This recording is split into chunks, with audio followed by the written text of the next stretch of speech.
Hello friends, welcome to the show. Today we're going to talk about something that is very interesting and frustrating at the same time. If today is your first time, we want to extend you a very warm welcome. If you have been here before but you have not subscribed, please hit the subscribe button and the bell button so you get all our content. If it is your birthday, happy birthday.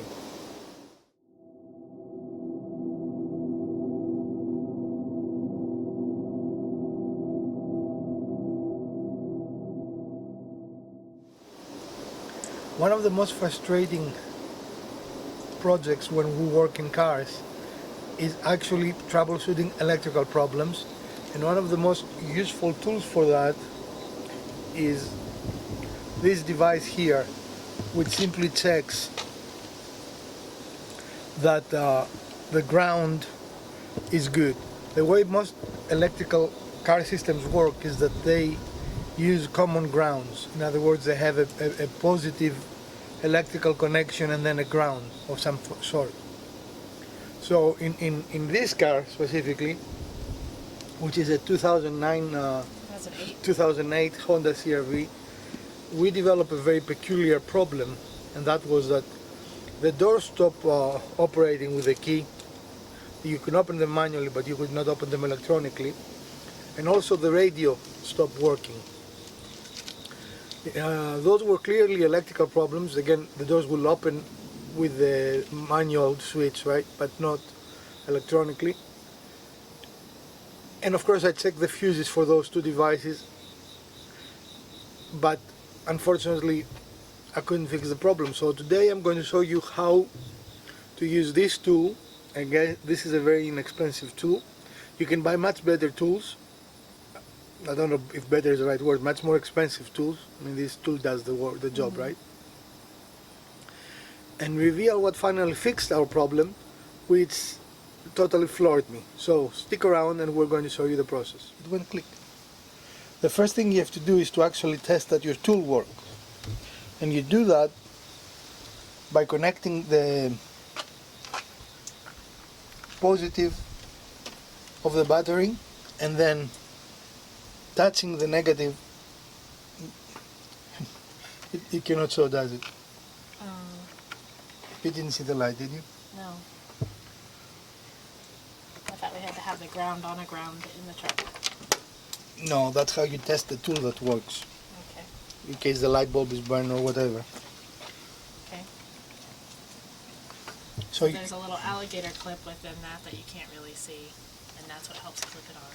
So there is a light here, and we'll see if we can show it to you. I don't know. There. So that light shows that we're correctly, what do you want to say? Correctly, that the tool works correctly. It detects electricity, right? Now we know the tool works. What? We lost the clip down there.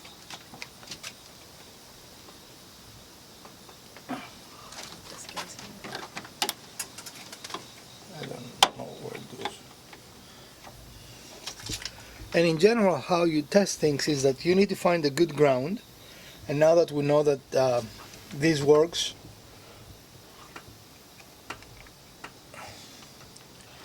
and then touch this to the positive, and again, I don't know if you can see it. Yes. Oh no, this is a good ground.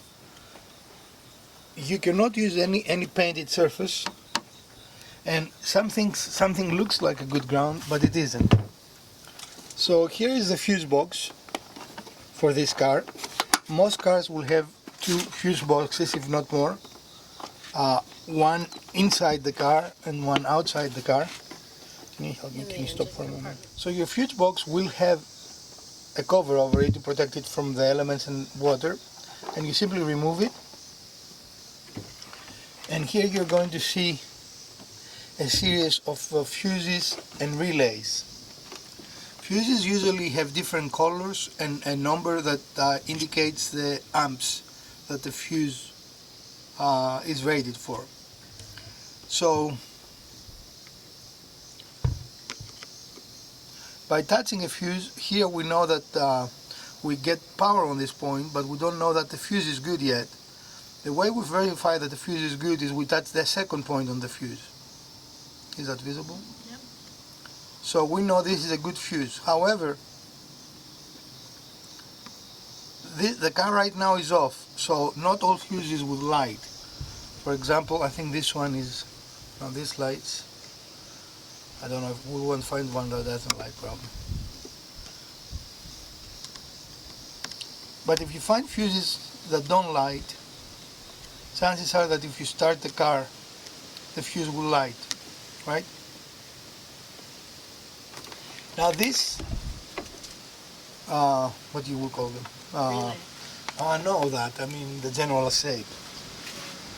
Rectangular looking things are relays. And if you're suspecting a relay problem, one of the easiest way to determine if the relay works or not is actually touch it, and often you can actually hear it, right?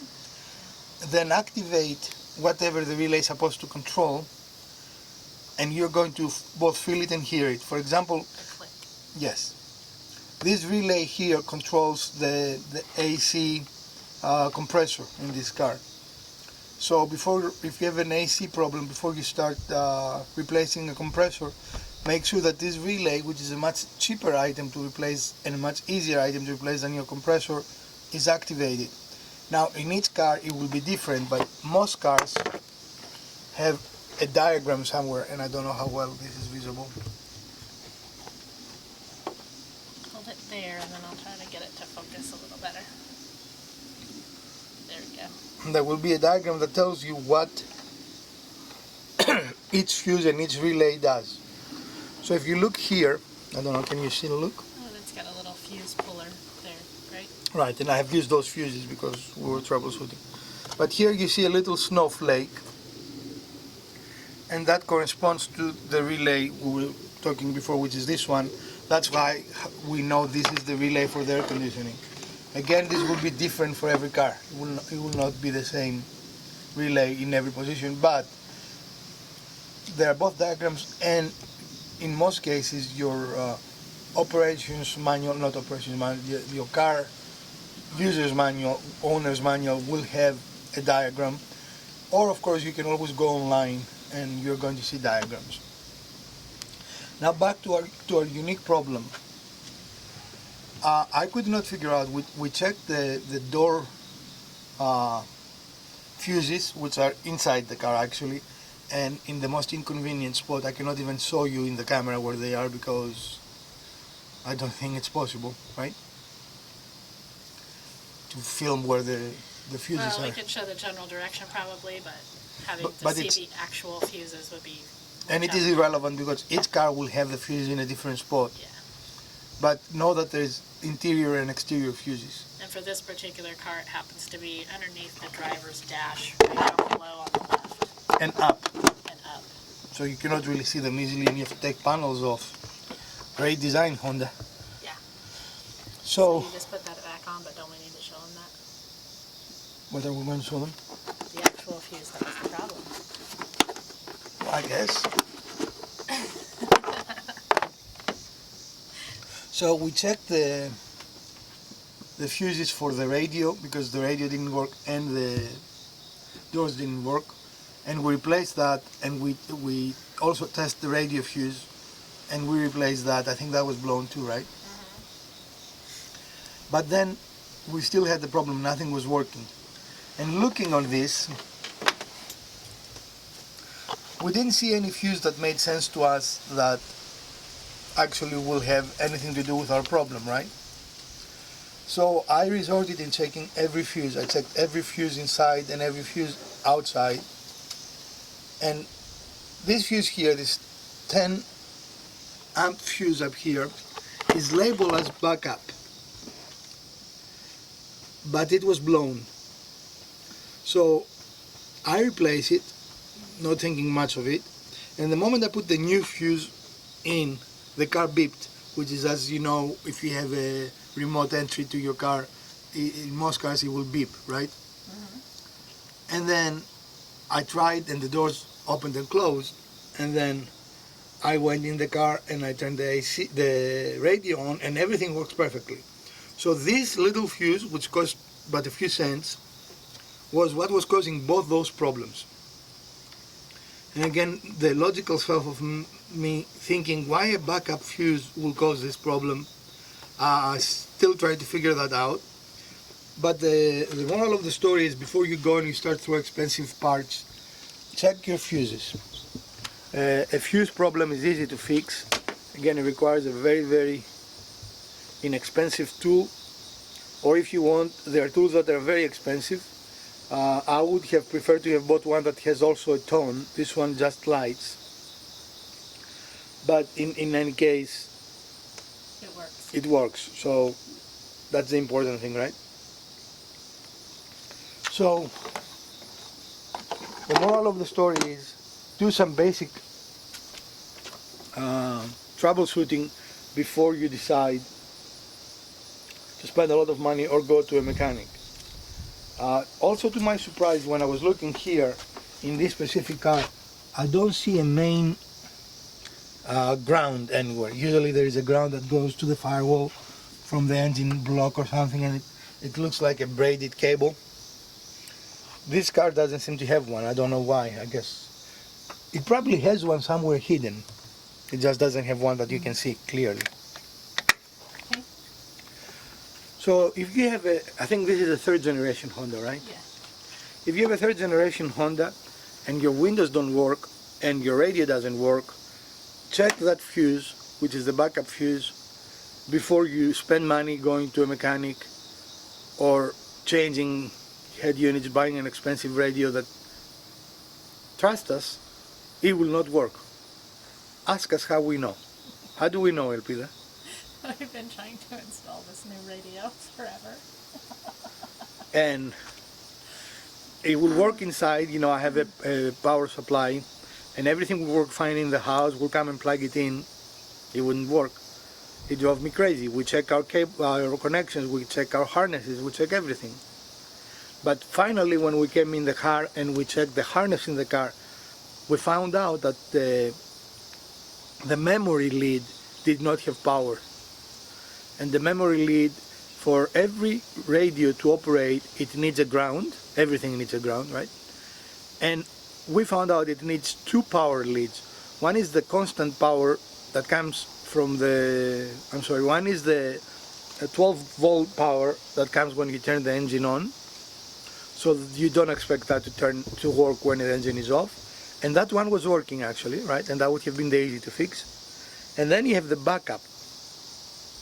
And the backup keeps information such as the time, the date, if you have a GPS, your last GPS location, things of this nature. So, to make a very long story short, and we spend days and days troubleshooting this problem to narrow it down in a small fuse, right? And hey, you know, maybe that's why it's called backup. Maybe. I was thinking backup lights. Mm-hmm. See, this is the moment of, aha, maybe there is a rhyme behind Honda's labeling. Mm-hmm. Because I initially thought it was the backup lights. I know. And I checked the lights and they work. So it's like, why this is backup?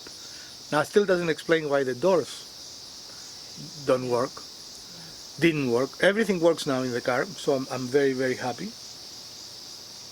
And the moral of the story is, for DIY yourself car repairs, a tool like this is invaluable. You can also use a multimeter, but a multimeter requires a little more knowledge and understanding of what you're doing, and this is almost foolproof. In fact, this cheap one even tells you if you have connected backwards.